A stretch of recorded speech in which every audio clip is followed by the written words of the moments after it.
Allez-y, affiché dans Parfait. Ben, mon bonjour téléphone. à toutes et à tous. Bonjour à toutes et à tous. Merci de vous brancher à cette nouvelle pause collective du SPGQ qui s'adresse à l'ensemble des membres du SPGQ. Je m'appelle Maxime Bournival, je suis conseiller à la mobilisation.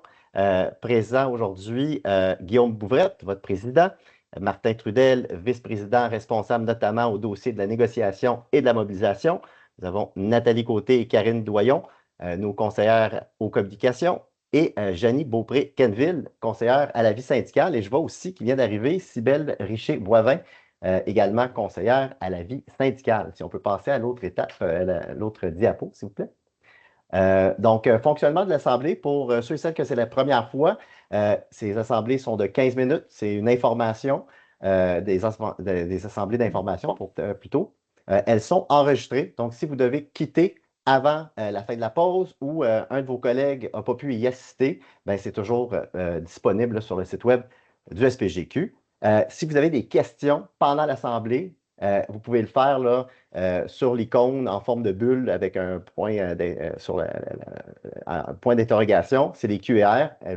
Vos questions, vos commentaires, vos suggestions vont être reçus et répondus là, dans les 48 heures. Donc, sans plus tarder, je passerai la parole à Guillaume Bouvrette pour le mot de bienvenue. Euh, Puis par la suite, là, en fonction de l'ordre du jour, on va donner la parole aux filles du service des communications. On va entendre aussi Janie pour le service de la vie syndicale, puis on va finir ça avec un petit mot de la fin. Donc, Guillaume, à toi la parole. Merci Maxime, mais surtout merci à vous d'être présente. C'est avec beaucoup de fierté, là, de reconnaissance que je vous souhaite la bienvenue à cette pause collective. Votre présence aujourd'hui, là, malgré les horaires chargés, des réalités professionnelles de plus en plus exigeantes, là, ça témoigne de votre engagement envers les valeurs qui nous unissent. On va toucher à plusieurs sujets aujourd'hui. Oui, le télétravail qui est notre sujet de l'heure, mais aussi d'autres éléments qu'on met de l'avant. Ne sous-estimez pas la différence que vous pouvez faire dans le rayonnement de l'information et des prises de position syndicales. Là, le SPGQ, là, c'est pas simplement nous à la permanence, là, mais ça se traduit à travers vos actions sur le terrain puis votre rayonnement. C'est un contexte actuellement où les défis sont réels, sont surtout très nombreux. C'est essentiel plus que jamais de nous rassembler, de rassembler nos voix, nos énergies, nos convictions, parce qu'ensemble, on peut faire la différence. Notre rôle comme organisation syndicale est clair, là, c'est de défendre, soutenir, mobiliser, et proposer des solutions. Mais cette mission-là, là, je vous le disais, elle ne peut pas se réaliser sans vous. Votre participation, vos idées, votre vigilance, ce sont des éléments essentiels à notre succès. Alors, on prend le temps d'aborder plusieurs sujets d'importance aujourd'hui pour notre avenir collectif. Je n'entre pas dans les détails, mais je vous invite à écouter, à réfléchir, à participer par la suite activement, à proposer des solutions. On continue à bâtir un syndicat engagé, moderne, rassembleur. Merci d'être là. Merci de faire vivre le SPGQ. Passer à la diapo suivante et je vais passer la parole à Nathalie et Karine. Bonjour, il y a une nouvelle page web sur le télétravail qui a été créée. Elle est accessible via la page d'accueil du site web du SPGQ dans le petit encadré rouge qui est important. Vous allez trouver une foire aux questions qui a été créée aussi pour la fonction publique concernant la nouvelle politique sur le télétravail. Il y a tous les visuels qui ont été créés par notre équipe pour manifester votre mécontentement, dans le fond, avec la diminution du télétravail. Il y a des arrière-plans, des blocs de signature de courriel. Ils sont rouges, ils sont voyants, c'est dérangeant et c'est l'objectif. Donc, on vous invite à les utiliser en grand nombre. Si vous êtes un petit peu gêné de le faire lors de vos rencontres de direction, vous pouvez vous mettre à plusieurs puis vous passez le mot d'ordre pour le faire. Plus vous allez les utiliser, plus ils auront leur effet. Donc, on compte sur vous. Alors, toujours dans le dossier du télétravail, vous avez été nombreux à nous demander de faire un appel au boycottage. On n'ira pas là, puis je vous explique rapidement pourquoi. Parce que dans la perception de la population, si des gens qui sont quand même considérés comme ayant des bonnes conditions de travail font un mouvement, en fait, qui pourrait entraîner des pertes d'emploi chez des gens qui sont peut-être au salaire minimum, vous comprendrez que au niveau de l'image publique, c'est pas terrible. Alors, ce qui s'en vient, puis là, je ne vous donne pas tous les détails aujourd'hui, c'est plutôt lundi, vous allez recevoir une communication à cet effet-là, mais on se dirige vers une action, une campagne d'achat local, qui est une action plus positive, parce que dans le fond, ce qu'on dit depuis le début, c'est que ce n'est pas le rôle, en fait, des professionnels et professionnels du gouvernement de faire vivre nos centres-villes. Mais puisque, bon, le gouvernement a décidé de nous traiter en tant que simple consommateur, alors on va lui montrer où est-ce qu'on consomme. Puis le fait est qu'en télétravail, bien, les gens consomment davantage autour de chez eux, ce qui va nous permettre aussi de sensibiliser les chambres de commerce plus locales à notre cause du télétravail aussi. Alors, c'est un peu ce qu'on veut montrer avec cette campagne-là. Vous allez avoir tous les détails la semaine prochaine sur les manières d'y participer, tout ça, mais on espère que vous allez y participer en grand nombre. On sait que la question du télétravail, ça touche surtout la fonction publique, hein, où la politique vient d'être changée, mais on sait que dans plusieurs de nos unités parapubliques, actuellement, il y a des consultations qui se font, il y a des intentions aussi des employeurs d'aller vers le même type de politique. C'était la volonté du secrétariat du Conseil du Trésor que toutes les unités parapubliques aillent dans le même sens. Alors, c'est une campagne qui va toucher tout le monde, là, finalement. Il y a d'autres façons aussi de nous aider, le SPGQ, dans nos actions. Vous pouvez tout d'abord vous abonner à nos publications pour recevoir les dernières heures, les flash infos, les infos négos. Vous pouvez aussi nous suivre sur les réseaux sociaux. Vous pouvez vous abonner. Vous pouvez partager nos publications, les liker ou bien même les commenter. Donc, on est sur Facebook, Instagram, LinkedIn et Blue Sky. Puis aussi, vous pouvez devenir membre de la délégation. Il y a des élections qui sont en cours jusqu'au 31 mars pour la renouveler. Donc, si ça vous tente de vous impliquer pour faire la différence, joignez-vous à nous.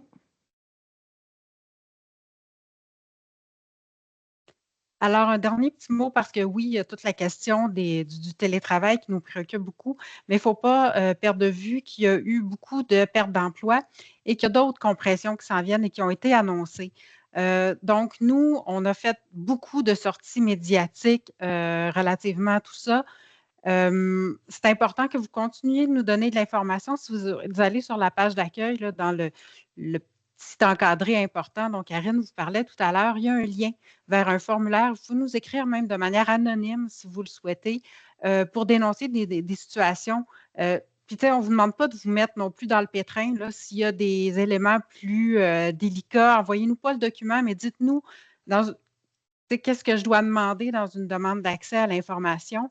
Ça peut faire toute la différence. Je vous ai mis 2 exemples à l'écran. Quand on est sorti sur la question des agents de probation, je vous dirais que ça n'a pas été très long qu'on a reçu un appel du ministre que Guillaume a rencontré pour régler la situation. Du côté de l'autre exemple, c'était à Chibougamau. Alors, on avait 2 personnes qui avaient carrément perdu leur poste, en fait. Et bon, nous, on a fait des dénonciations dans les médias. Dans le milieu aussi, il y a des gens qui ont fait des dénonciations relativement à ça. Et ces 2 personnes-là ont retrouvé leur poste. Et là, je ne vous ferai pas d'accroire. C'est clair que ça ne marche pas à tous les coups. On aimerait bien, mais ce n'est pas le cas. Mais ça permet de faire une pression et dans certains cas, ça fonctionne. Donc, n'hésitez pas, écrivez-nous. Puis nous, on va voir là, ce qu'on peut faire avec l'information que vous nous donnez. Alors, merci beaucoup, mesdames. Je passerai rapidement la parole à ma collègue Janie pour le service de l'avis syndical. Oui, bonjour tout le monde. Donc, en fait, on m'a demandé de vous présenter un peu le service de l'avis syndical, puisque c'est un service qui est un peu pas connu au SPGQ. On fait plein de choses, mais on ne sait pas qu'on se retrouve sous ce chapeau-là. Donc, on voulait juste vous le présenter un peu rapidement, puis vous expliquer, vous montrer 2 événements qui arrivent très prochainement. Donc, le service de l'avis syndical a 2 objectifs principaux, donc défendre les droits collectifs et améliorer les conditions de travail de vie des membres. Pour nous, ces 2 éléments-là sont interreliés. Je vous donne un exemple. Quand on travaille sur les enjeux d'équité salariale, par exemple, en défendant en défendant la loi, en défendant vos droits en équité salariale, bien, on améliore vos conditions de travail, on améliore vos conditions de vie, mais c'est un droit collectif, donc ça fait partie d'une loi. Donc, c'est quelque chose qu'on défend pour l'ensemble de la société, donc pour l'ensemble de la population, mais en même temps, c'est aussi vos droits en tant que membre que nous défendons vos droits à l'équité salariale. Même chose sur, mettons, un sujet un peu plus précis. Prenons les services de garde. Donc, quand on prend les services de garde, donc ça touche les personnes qui ont des enfants.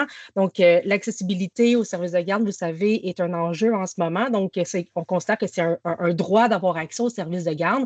Par contre, ça peut avoir un impact sur vos conditions de travail.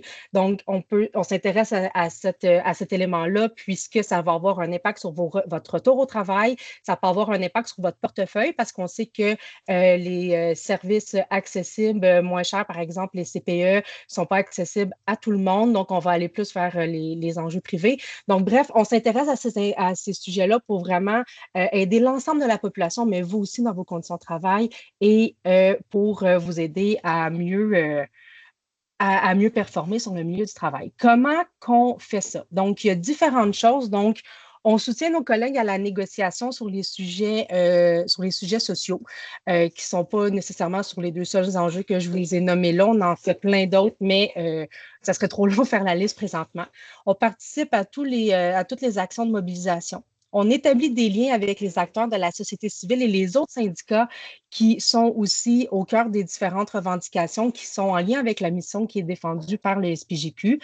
Et on mobilise les membres en lien avec nos dossiers, donc par exemple la condition féminine, les jeunes, la région. Et un élément qui n'est pas mentionné ici, mais on participe aussi à la rédaction des différents mémoires là, qui sont déposés par le SPGQ en commission parlementaire.